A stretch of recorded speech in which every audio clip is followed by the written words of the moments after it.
Good morning. Welcome to your early morning intuitive guidance. I'm Dr. Bonnie Nussbaum and looking for my practical rebels to pop on here so we can share some good stuff about thoughts. Today we are talking about thoughts, and actually two cards jumped out of the deck. So I looked at the front of them and thought I'll just pick the one that appeals to me the most, which I did. But when I read it and then thought, good morning, Carrie, glad you were here. Welcome, welcome. When I read the card, I thought, I'm going to read the other card. They fit together beautifully. So we actually have two cards for today. I'm going to show you the pictures. Get the glare off of them a bit. So beautiful trees, beautiful flowering trees. Both look like springtime to me. Very apropos for where we are in our seasons right at the moment. And let's just do a couple of nice deep breaths just to settle in so that the message of these cards really sinks in, because good morning to whomever else just popped on. Glad you're here. Cindy, good morning, good morning. The thing with these cards is we all know this. Do we pay attention to it every day? Do we have a practice that fosters this every day? Do we make sure we're going to attend to this every day?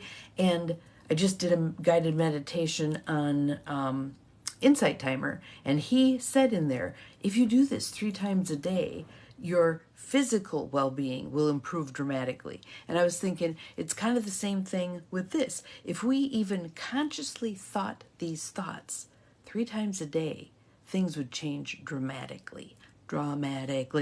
So I really want to give us all that boost. So let's take some nice deep breaths, breathing in through the nose, out through the mouth. In through the nose, out through the mouth.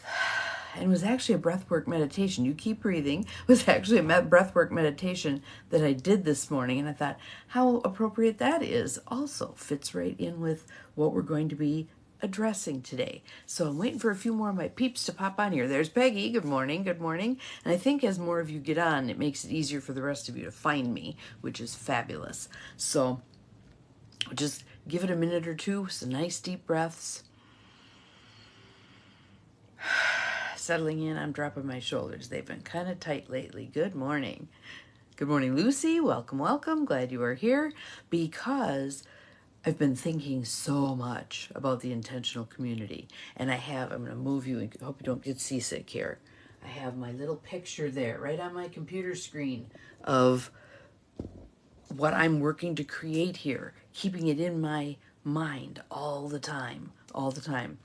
And phone calls are happening, and connections with people are happening, and ideas are happening, and articles are coming across my computer screen, etc. So there's lots of ways this is showing up. Thank you for the sunshine. I appreciate it. Yesterday was beautiful here, absolutely beautiful. So I spent a fair amount of time outside, dug out a bunch of hostas, took them over to our flip and added them there. It was just nice to dig in the dirt.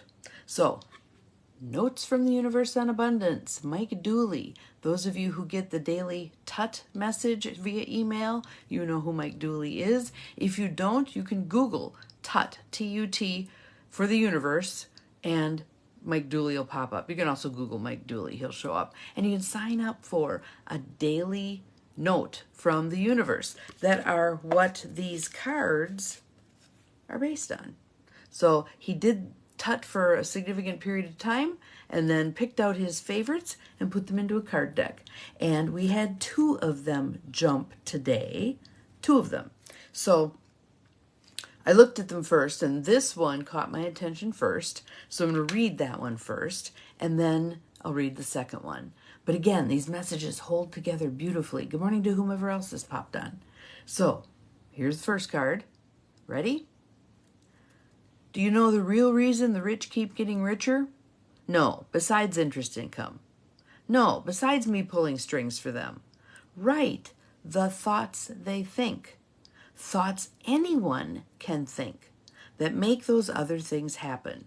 Yank the universe. So the gist is our thoughts dictate our outcomes. And all is possible. Remember, we've got that field of infinite possibility going on? And for those who don't like to believe that they're strong enough to influence what comes their way, I think you could at least acknowledge for me that when you believe a certain thing, that's what you're going to see. If you believe all men are jerks, you're going to have those lenses on. Good morning, Judy. And that's what you're going to see. If you believe all blondes are dumb, you're going to have those lenses on. And that's what you're going to see. It's all out there. But we see based on the lenses we have. Correct? So we want corrective lenses. We want lenses that allow us to see what we're actually looking for. Good morning, Bill. Glad you are here. We want to see what we're actually looking for, right? So the Eeyores of the world can wander past the good stuff of life because they don't have the lenses to see it. The Tiggers of the world, they can find a party anywhere, right? So we want to practice putting on the lenses that allow us to see what it is we want to see. So there's your first card. Let me do the second one. So that's this one. Again, very spring-like picture, perfect for our season. Here's what it says. The great thing about material things, those you have and those you don't, is that they never lie about what you've been thinking. What a relief, huh? Thoughts become things, the universe. And that is his tagline, thoughts become things. Basically, whatever you indulge in that cortex of yours is what begins to show up in your life. Again, if you believe I can't maintain a relationship, you're not going to maintain a relationship. If you believe I don't get paid what I'm worth, you're not going to get paid what you're worth. Now, I will slip a little caveat in here, okay? Way back when The Secret came out and all of this kind of stuff was coming to the fore, people got really pissed off because they thought and they thought and they thought and they tried to manifest things and nothing was happening and whatever. What I want to say about that is, remember our iceberg analogy. You've got your conscious mind up at the top, the little part that's sticking out of the water, the sea of awareness, 5% of your consciousness, ballpark estimate. 95% of your consciousness is subconscious, below your level of awareness. If you don't have tools for diving down to that subconscious mind and correcting the misconceptions, good morning, Beth, glad you're here, that you've carried with you since you were a kid, ain't nothing going to change. So we need tools. That's why we do the breath work here. That's why we do the tapping. That's why we do eye movement. That's why we do Psych K, the whole brain posture. That's why we do all those things I have you do on here. Because those are tools that dive you below the level of awareness and mine out some of the crap that's stored there. I was listening to a podcast with Barbara Stanny Hewson, Huson, and she does amazing work, mostly with women, about their poverty mindset. And the interview that she was doing with this person, she was talking about that very thing, that as she was raised, she is the daughter of the R in H&R Block. Her dad's belief was that women didn't need to know anything about money. Good morning, Carolyn. Glad you are here. I mean, she's a woman of a certain age, and he believed women didn't need to know anything about money. So when she got married, he handed her assets over to her husband to manage, who promptly blew a whole lot of them. Her father then got mad at her for not reining in her husband and getting him to do it right. Barbara didn't know anything about managing money. She was never taught. So she took the time, the effort, the impetus to get herself trained up in money management. How do I steward this money that I've been given? And now she teaches that to other women. Again, women, because most of us have not been taught a whole lot. My mother was masterful with money. Did she teach all of us how to do it? Not so much. So we've all had to figure out, how do we do this thing? And there's some very simple things we can do. But subconscious mind, if we have a mindset of, I'm too stupid to figure this out, which was my mindset. I'm too stupid to figure this out. I have a PhD. Clearly I'm not stupid, right? But that was the belief. I am stupid. I can't do this. This is too hard. I don't get this stuff. Whatever. That set me up to not have the results I was looking for. Since then, it's like, no, I can figure this out. I'm not dumb. I can figure this out.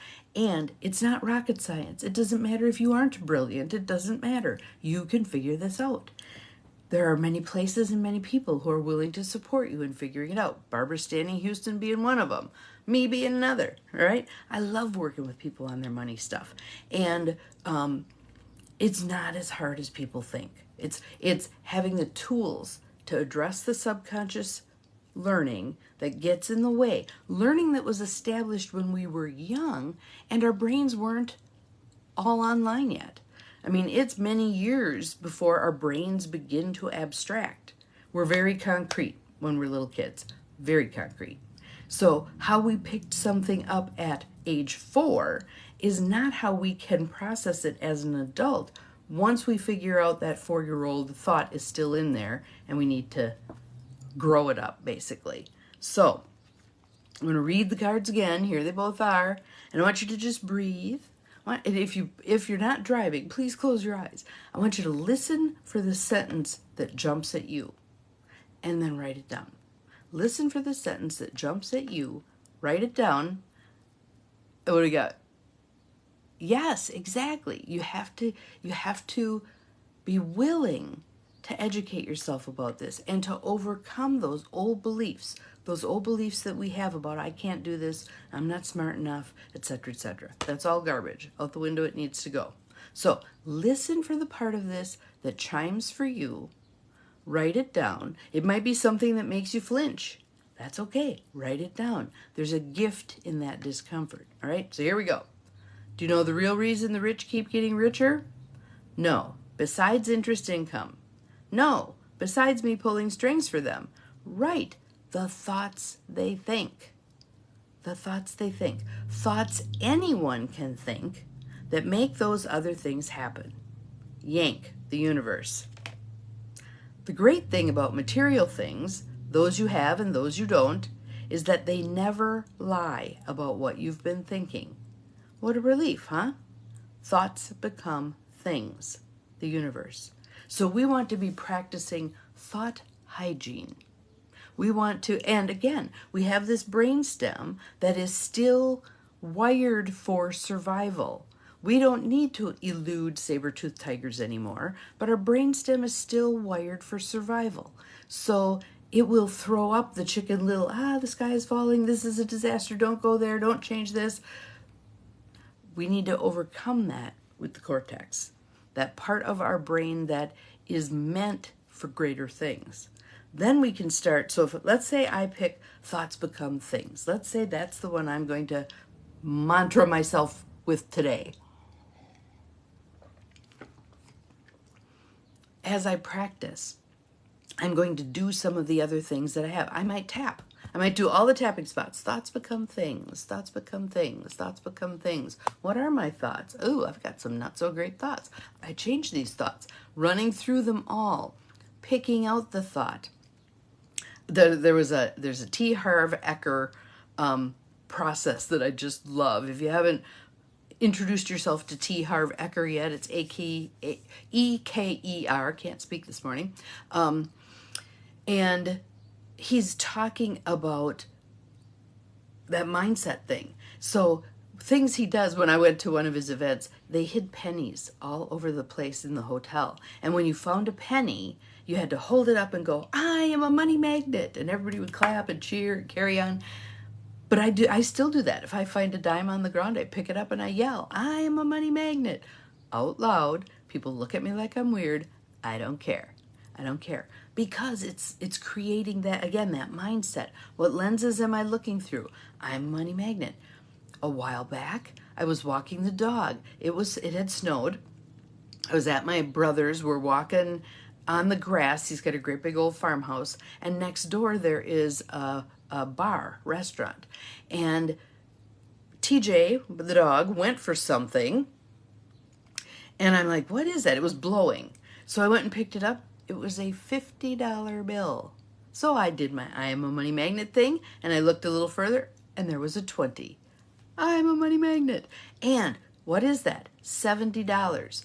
Number 7. Just magical. Just magical. So be a money magnet. My sister Vicky believes she is a money magnet in terms of finding coins all over. She finds coins all over. Again, at the very least, hopefully you can buy into the idea. Be a money magnet. Yes, we are money magnets. Buy into the idea that when you have the appropriate lenses on, you're going to see abundance everywhere. Everywhere. Those of us who have scarcity lenses on are actually going to push away opportunities. They'll be there, they'll be available to us, and we'll walk right past them, or we'll shove them away, or whatever. No, I got this, I can do this. So, we are money magnets. The whole money thing is a huge deal, too. People have messed up ideas about money, some of which they've gotten from their faith community. You know, that whole idea of take a vow of poverty, etc., etc. Money's the root of all evil, and that's not what it says. It's the love of money over everything else is the root of evil, all right? Not money itself. Money's just energy. What are you going to do with that energy? Women in particular often do very philanthropic things with money. So money comes in, they see someone in need, money goes out. So change your thoughts about money. And yes, let's get on God's payroll. Rock on. Absolutely. The abundance wouldn't be out there if we weren't meant to avail ourselves of it, right? So why this came up, I don't know. We grow cucumbers. Are we not meant to eat them? No, we grow them so that we can have the food, right? Same thing for money. It's out there. We can make it. We can bring it to us. It can show up in all manner of ways, right? Like rolling across my brother's front lawn. So, thoughts become things. What kind of thoughts are you allowing? Have an awesome day. We'll see you again tomorrow. Remember, you are capable of far more than you think you are. And I'd like you to report back when you modify your thoughts today, what shows up. Bye.